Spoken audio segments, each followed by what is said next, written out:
Hello student, welcome back. आज हम बात करेंगे टाइप्स ऑफ एक्सेलरेशन। इसके पहले हमने एक्सेलरेशन के बारे में देख लिया था कि एक्सेलरेशन किसे बोला जाता है। तो the change in velocity of an object in unit time is called acceleration. तो उसकी फॉर्मूला क्या बनी थी कि a is equal to v minus u upon t. तो जो v माइनस यू है वह क्या बताता है, द चेंज इन वेलोसिटी। क्या बताता है वह, द चेंज इन वेलोसिटी। ठीक है, तो v को हमने मेंशन किया था फाइनल वेलोसिटी से और u को मेंशन किया था इनिशियल वेलोसिटी से। ठीक है, तो इसी के साथ साथ अब हमें उसके टाइप्स देखने हैं कि कितने टाइप्स होते हैं। तो वो दो टाइप्स है, एक है यूनिफॉर्म एक्सेलरेशन और दूसरा है नॉन यूनिफॉर्म एक्सेलरेशन। तो ये यूनिफॉर्म और नॉन यूनिफॉर्म वाले वर्ड जो है वो हम आगे भी देख लिया है, जैसे कि यूनिफॉर्म मोशन हो गया था, नॉन यूनिफॉर्म मोशन हो गया था, या फिर uniform speed, non uniform speed. तो उसमें क्या उसकी डिफाइन बोल रही थी, तो जो एक इक्वल अमाउंट में हो, जो भी डिस्टेंस हो या फिर स्पीड हो, वो हमें एक इक्वल या फिर कांस्टेंट फॉर्म में मिलता था। ओके, जैसे कि कोई यूनिफॉर्म मोशन से ऑब्जेक्ट अपनी जर्नी कर रहा है, तो उसमें क्या होगा, उसकी स्पीड या फिर वेलोसिटी होगी वो क्या एक कांस्टेंट अमाउंट में हमें देखने को मिलती है। तो उसके ऑपोजिट नॉन यूनिफॉर्म मोशन में वह अमाउंट क्या हो जाती है, डिफरेंट हो जाती है। ओके, तो अब इसी तरह एक्सेलरेशन में भी कुछ ऐसा हो रहा है कि यूनिफॉर्म और नॉन यूनिफॉर्म में क्या होगा कि जो यूनिफॉर्म होता है तो उसमें जो एक्सेलरेशन की अमाउंट मिलेगी, जो वैल्यू मिलेगी, वह कैसी मिलनी चाहिए, एक कांस्टेंट मिलनी चाहिए हर एक डिफरेंट पोजीशन पर। ठीक है, तभी जाके हम उसे क्या बोल सकते हैं, यूनिफॉर्म एक्सेलरेशन से वह ऑब्जेक्ट मूव कर रहा है, ऐसा हम बोल सकते हैं। तो चलो इसकी डिफाइन देख लेते हैं कि डिफाइन क्या होगी कि यूनिफॉर्म एक्सेलरेशन किसे बोला जाएगा। तो इफ द वेलोसिटी, यानी कि एक्सेलरेशन किसके ऊपर डिपेंड करता है, तो उसकी वेलोसिटी के ऊपर, जो भी ऑब्जेक्ट जिस वेलोसिटी से मूव हो रहा है। तो if the velocity of an object changes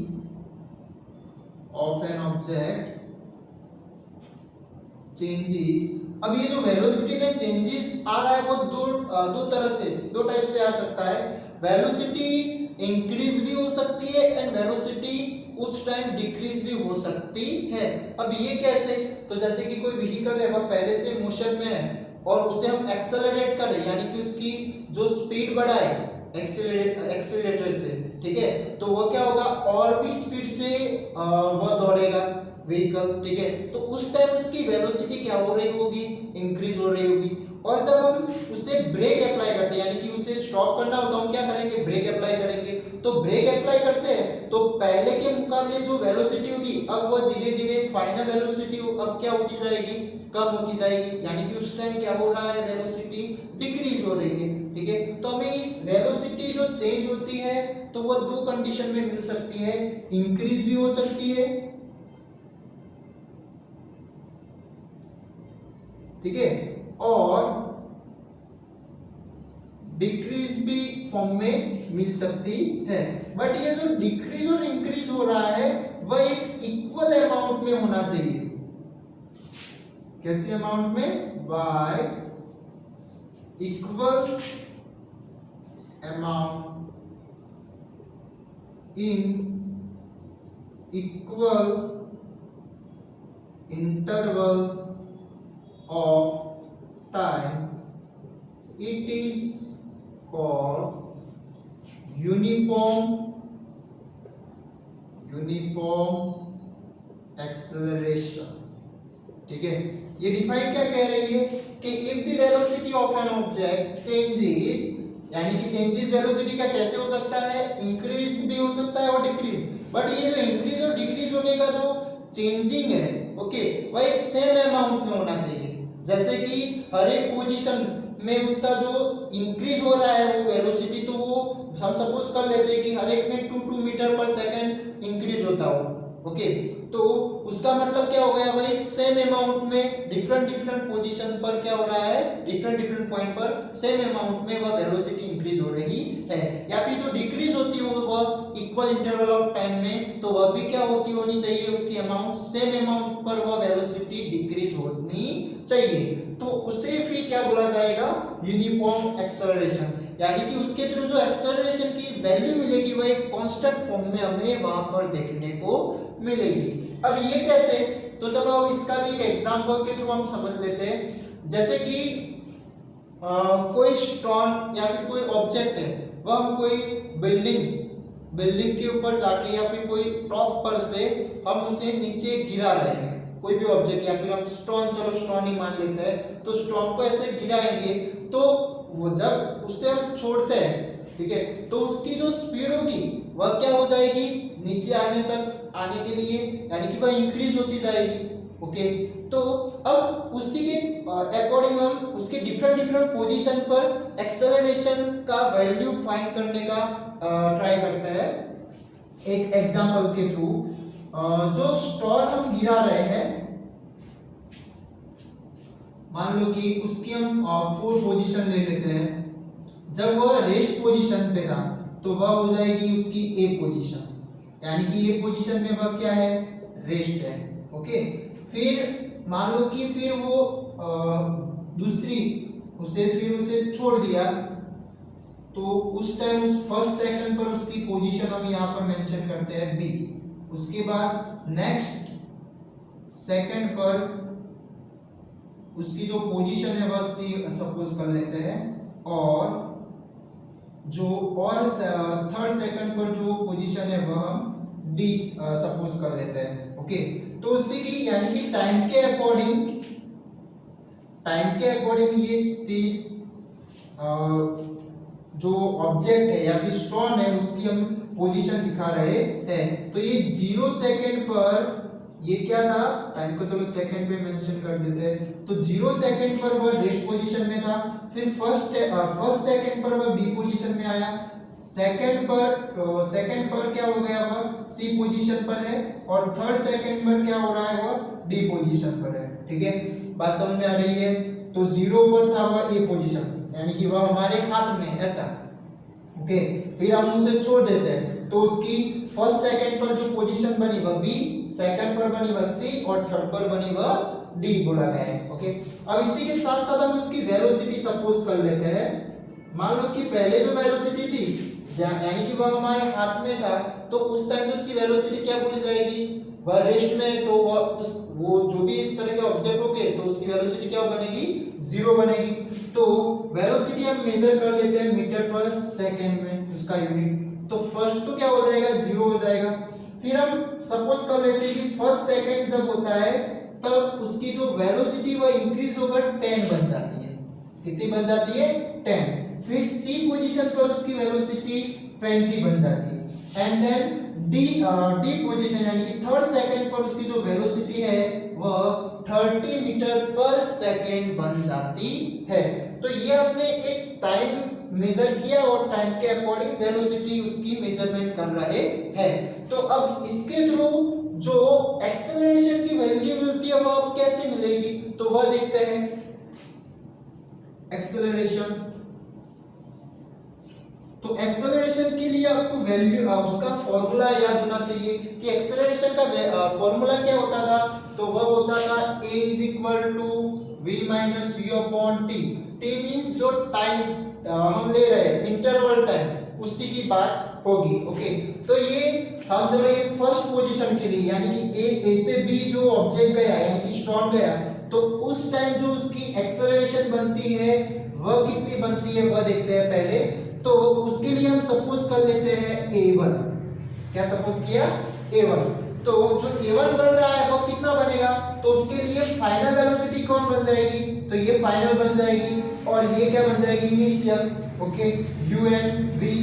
और इसी के साथ साथ जो टाइम होगा वो क्या, इतना इंटरवल टाइम कितना बनेगा, तो वो बन जाएगा 1 सेकंड। ओके, तो अब यहाँ पर हम लिखे तो कैसे लिख सकते हैं, 10 - 0 यानी कि v - u हो गया, और जो हमने यहाँ पर क्या किया, 1 - 0 क्या किया, ये फाइनल टाइम में से इनिशियल टाइम क्या कर रहे हैं, माइनस कर रहे हैं, तभी जाके वो टाइम इंटरवल का वैल्यू हमें मिलेगा। तो अब इसी के अकॉर्डिंग जो वैल्यू आएगा वह कितना बनेगा, तो वह भी 10 बन जाएगा। ओके, और उसका यूनिट क्या बन जाएगा, मीटर पर सेकेंड स्क्वायर, क्योंकि यहाँ पर हम मीटर पर सेकेंड और यहाँ पर सेकेंड, इसकी वजह से क्या बन जाएगा, मीटर पर सेकेंड स्क्वायर। तो फर्स्ट जो कंडीशन A टू B पर गया तो उसका एक्सेलरेशन कितना मिला हमें, 10 मिला। अब इसी तरह चलो फिर से B से लेकर जो C पर गया तो उसका हम सपोज यानी कि फाइंड करते हैं, तो वो क्या हो जाएगा, तो उसके लिए अब ये क्या बन जाएगा, V बन जाएगा, और ये क्या बन जाएगा, U। तो इसकी वजह से 20 माइनस 10 अपॉन क्या हो जाएगा, 2 माइनस 1, क्योंकि ये इंटरवल फाइंड करना हो तो क्या करना पड़ेगा, फाइनल में से इनिशियल को माइनस करना पड़ेगा।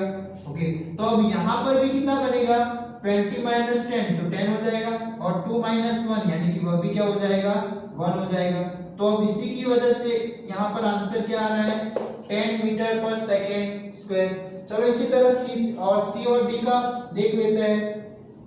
तो C और D का क्या मिलेगा, तो वह देख सकते हैं A3 यानी कि वह क्या हो जाएगा, उसका फाइनल 30 बनेगा, इनिशियल 20 बन जाएगा। आप कौन से दो पॉइंट की बात कर रहे हैं उसी के अकॉर्डिंग वह पोजीशन वो वेलोसिटी बनेगी, ठीक है। तो अब इसी के साथ इसका जो वैल्यू एक्सेलरेशन का आता है वह भी क्या आता है, 10 मीटर पर सेकेंड स्क्वायर।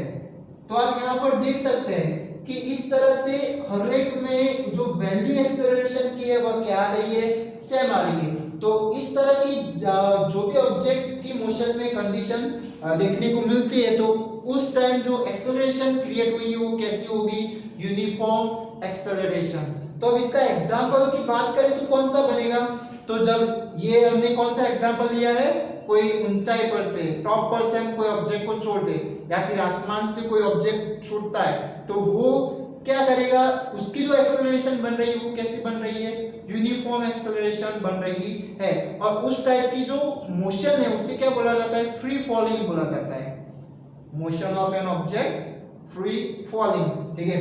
तो इसका एग्जांपल क्या लिख सकते हैं, तो जो मोशन कैसी हुई,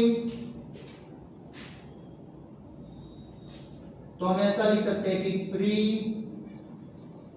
फॉलिंग ऑफ एन ऑब्जेक्ट। तो जब भी कोई ऑब्जेक्ट फ्री फॉल करता है यानी कि अब ऊपर से नीचे गिरता है, ठीक है, तो उस टाइम जो उसकी एक्सेलरेशन क्रिएट होती है वह क्या होगी, ओनली फ्री फॉलिंग यानी कि यूनिफॉर्म एक्सेलरेशन बनेगी। ओके, यानी कि उसे जो फोर्स जो लग रहा है वो कौन सा लगेगा, तो ओनली अर्थ की जो ग्रेविटी उसका फोर्स लग रहा है और इसकी वजह से वो सरफेस के आगे क्या कर रहा है, वो खींचा जा रहा है, ठीक है। तो इसी की वजह से वो क्या होता है, सरफेस पर आने का ट्राई करता है, ठीक है। तो उसे क्या बोला गया है, free falling of an object. तो ये इसका यूनिफॉर्म एक्सेलरेशन का एग्जांपल हो जाएगा। अब इसी तरह नॉन यूनिफॉर्म एक्सेलरेशन में क्या बन जाएगा, तो पूरा इसका ऑपोजिट, यानी कि यहाँ पर जो अमाउंट थी वह कैसी बन रही थी, वेलोसिटी की इक्वल बन रही थी, वह चाहे इंक्रीज हो या फिर डिक्रीज हो। अब आप यहाँ पर देख सकते हैं कि ये वेलोसिटी इंक्रीज हो रही है, तो इंक्रीज भी किस तरह, सेम अमाउंट पर इंक्रीज हो रही है। जैसे कि यहाँ पर 0 और 10, तो इसका इंक्रीज वाला वैल्यू कितना है, 10 है। इसी तरह यहाँ पर B से C में भी कितना इंक्रीज हुआ, 10 इंक्रीज हुआ। 20 to 30 में भी कितना इंक्रीज हुआ, 10। तो सेम अमाउंट में ये वेलोसिटी क्या हो रही है, इंक्रीज हो रही है। तो इसी तरह इसका उल्टा भी हो सकता है कि सेम अमाउंट में क्या हो सकता है, डिक्रीज भी हो सकता है। तो जैसे हम ऐसे नीचे से अब चलो ऊपर जाओ तो वो भी क्या होगा, धीरे धीरे, यानी कि कोई स्टोन है वह अपवर्ड की ओर उसे फेंके, ठीक है, तो वो क्या होता है, उसकी वेलोसिटी क्या हो जाएगी, धीरे धीरे कम होती है और वापस फिर क्या होता है, नीचे आता है, ठीक है। तो उस टाइम क्या होगा, जब हम उसे ऊपर फेंकते हैं तो वह वेलोसिटी क्या होती है, डिक्रीज होती है। तो वहां पर क्या होगा, एक सेम अमाउंट में डिक्रीज होगी। ओके, तो वह ये डिक्रीज वाले का एग्जांपल बन जाएगा। ओके, तो ये बात थी यूनिफॉर्म एक्सेलरेशन की। तो अब इसी तरह नॉन यूनिफॉर्म एक्सेलरेशन में क्या हो जाएगा कि यहाँ पर जो इक्वल अमाउंट बन रही है वो क्या बन जाएगी, अनइक्वल बन जाएगी, और उसे क्या बोला जाएगा, non uniform acceleration.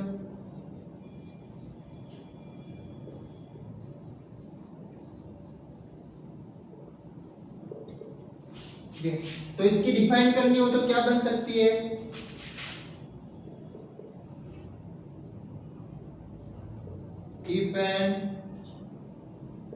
if the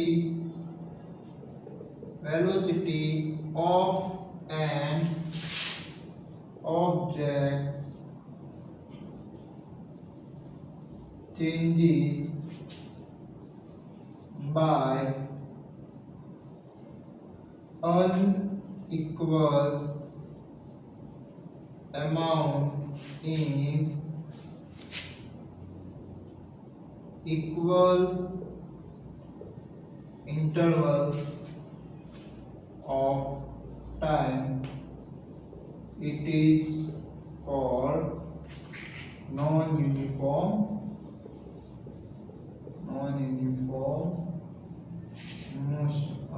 acceleration. ठीक है, तो यहाँ पर क्या डिफरेंस मिला, अनइक्वल अमाउंट में वेलोसिटी क्या होती होगी, इंक्रीज या फिर डिक्रीज होती होगी। ओके, जैसे कि यहाँ पर हर एक सेम अमाउंट में इंक्रीज हो रही थी, तो यहाँ पर मान लो कि 10 हुआ है तो बाद में क्या हो जाएगी 15 हो जाती है, या फिर 20 हो जाएगी, नेक्स्ट थर्ड सेकंड में क्या हो जाए 20 हो जाए। तो ये क्या होगा, डिफरेंट अमाउंट में वेलोसिटी इंक्रीज होती हो, तो फिर उस टाइप की जो एक्सेलरेशन बनेगी या फिर एक्सेलरेशन का जो वैल्यू आएगा अब वह कांस्टेंट रहेगा नहीं, यानी कि चेंज हो जाएगा हर एक पोजीशन पर। तो इसकी वजह से फिर उसे क्या बोला जाएगा, नॉन यूनिफॉर्म एक्सेलरेशन। ओके, अब इसके एग्जांपल की बात करें तो क्या हो जाएगा, जो vehicle is moving on the traffic। Okay, तो जब भी व्हीकल ट्रैफिक में मूव करता है तो उस टाइम जो उसकी एक्सेलरेशन बनेगी वह कैसी बन जाएगी, तो वह बन जाएगी नॉन यूनिफॉर्म एक्सेलरेशन। ओके, तो ये बात थी यूनिफॉर्म और नॉन यूनिफॉर्म एक्सेलरेशन की। अब और भी हम देखते हैं कि जो हमने आगे देखा था एक्सेलरेशन के पॉइंट में कि एक्सेलरेशन जो होती है उसकी जो मैग्नीट्यूड होती है वो दो साइड में दिखाई जाती है, यानी कि पॉजिटिव भी हो सकती है और वो नेगेटिव भी हो सकती है। हमने लिखा था कि can be positive, negative and zero. Okay, तो ये पॉजिटिव और नेगेटिव किस तरह से बनेगी, या फिर ऐसा तो क्या होगा उसके एक्सेलरेशन के फॉर्मूले में जो नेगेटिव और पॉजिटिव दिखाती है। तो वह अब हम बात करते हैं जो नेगेटिव और जो पॉजिटिव वैल्यूज दिखाते हैं, यानी कि जो एक्सेलरेशन है, हम पहले acceleration a is equal to, ये मान लो कि पॉजिटिव कोई एक्सेलरेशन है, ठीक है, positive acceleration and negative acceleration. तो ये x हमने कोई वैल्यू है ऐसा सपोज कर लिया है और यहाँ पर नेगेटिव, ठीक है। तो यहाँ पर प्लस और माइनस जो आ रहा है वह कैसे आएगा, तो उसके लिए चलो पहले फॉर्मूला देख लें कि फॉर्मूला क्या है। तो a is equal to v minus u upon t है, क्या है, v minus u upon t.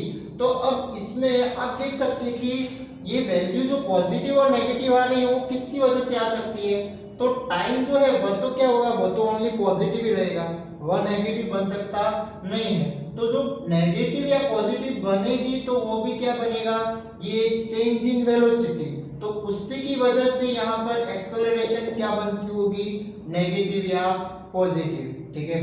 तो अब ये पॉजिटिव कैसे बनती होगी, तो यहाँ पर आप देख सकते हैं v माइनस यू, तो जो v की वैल्यू है वह u से बड़ी होगी यानी कि ग्रेटर देन होगा, तो वो वैल्यू जो आएगा एक्सेलरेशन का वह कैसा आने वाला है, पॉजिटिव ही आने वाला है। बात समझ में आ रही है? क्या बोला मैंने कि v ग्रेटर देन u। तो जैसे कि यहाँ पर कोई भी वैल्यू, जैसे v हम मान लेते हैं 4 और u मान लेते हैं 2 आ गया, तो 4 माइनस 2 करेंगे तो आंसर क्या मिलेगा, +2 ही मिलने वाला है।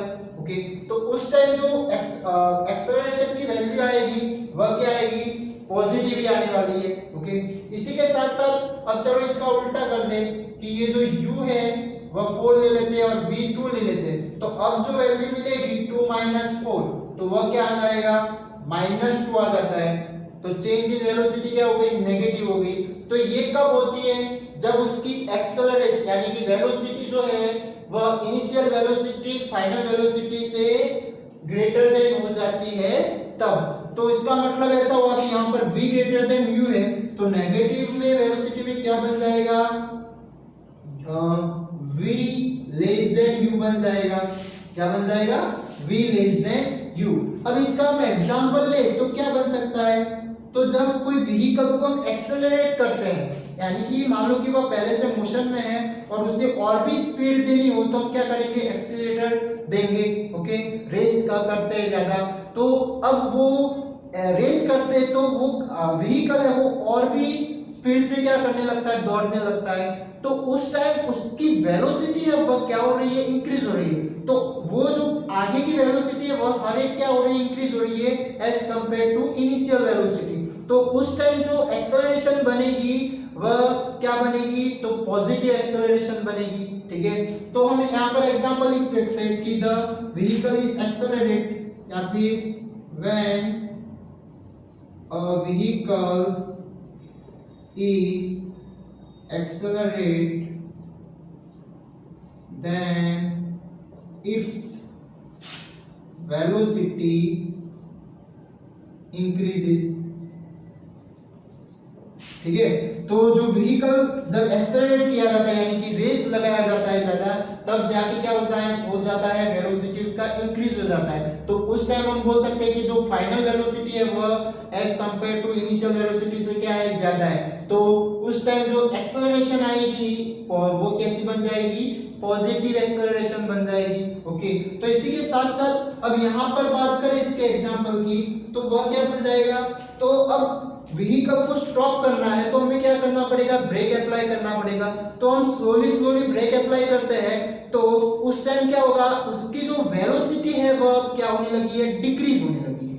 अब क्या होने लगी है, डिक्रीज। तो उस टाइम जो एक्सेलरेशन बनती है वह कैसी बन जाएगी, नेगेटिव एक्सेलरेशन। क्यों, क्योंकि पहले उसकी स्पीड ज्यादा थी और अब वो क्या होने जा रहा है, स्टॉप होने जा रहा है। तो फाइनल वेलोसिटी अब क्या बनने लगेगी, कम बनने लगेगी as compare to initial velocity, यानी कि उसकी जो अमाउंट होगी फाइनल वेलोसिटी की वह कम आने लगेगी। तो उस टाइम जो चेंजिंग वेलोसिटी है वो वैल्यू क्या बन जाता है, नेगेटिव बन जाता है। तो इसी की वजह से जो एक्सेलरेशन मिलेगी वह कैसी मिल जाएगी, नेगेटिव। तो हम यहाँ पर लिख सकते हैं when apply brake on vehicle then its velocity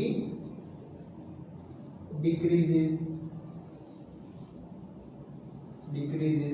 ठीक है, तो इसी की वजह से हमें क्या मिलेगा यहाँ पर, v लेस देन u, यानी कि जब भी एक्सेलरेशन के फॉर्मूले में v ग्रेटर देन u होगा तब आपको पॉजिटिव मिलने वाला है, और v लेस देन u होता है तब आपको क्या मिलने वाला है, नेगेटिव एक्सेलरेशन मिलने वाला है।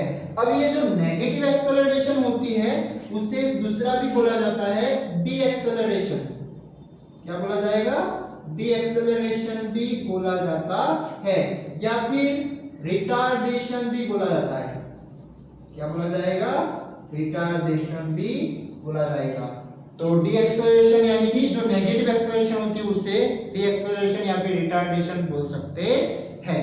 ओके, अब इसी के साथ साथ अब जब भी पॉजिटिव एक्सेलरेशन होती है तो जो एक्सेलरेशन की डायरेक्शन होती है वह वेलोसिटी के डायरेक्शन में ही उसी एक्सेलरेशन की डायरेक्शन पाई जाती है। ओके, यानी कि आप उसे जब वेलोसिटी इंक्रीज कर रहे हैं तो मान लो कि कोई व्हीकल इस डायरेक्शन में जा रहा है तो वेलोसिटी भी उसी डायरेक्शन में होगी। ओके, तो इसके साथ अब इसके आप क्या कर रहे हैं, उसकी वेलोसिटी इंक्रीज कर रहे हैं, तो उस टाइम जो उसकी एक्सेलरेशन बनेगी उसकी डायरेक्शन भी क्या बनती है, उसी डायरेक्शन में। तो ये पोजीशन कब बनता है, जब पॉजिटिव एक्सेलरेशन होता है तब, या फिर जब दोनों की डायरेक्शन सेम होती है तब हमें कौन सी एक्सेलरेशन मिलेगी, तो पॉजिटिव एक्सेलरेशन मिलती है। और इसका पूरा उल्टा, अब जब ब्रेक अप्लाई करते हैं तो यानी कि उसकी व्हीकल की डायरेक्शन मान लो कि वेलोसिटी की ये है, तो जब ब्रेक अप्लाई करते हैं तो ब्रेक अप्लाई करने पर एक्सेलरेशन की डायरेक्शन है वो ऑपोजिट हो जाती है। क्या हो जाती है, ऑपोजिट। और इन्हीं के थ्रू फिर क्या होने लगता है, वह व्हीकल है वह फिर धीरे धीरे स्टॉप होने लगता है या फिर उसकी वेलोसिटी डिक्रीज होने लगती है।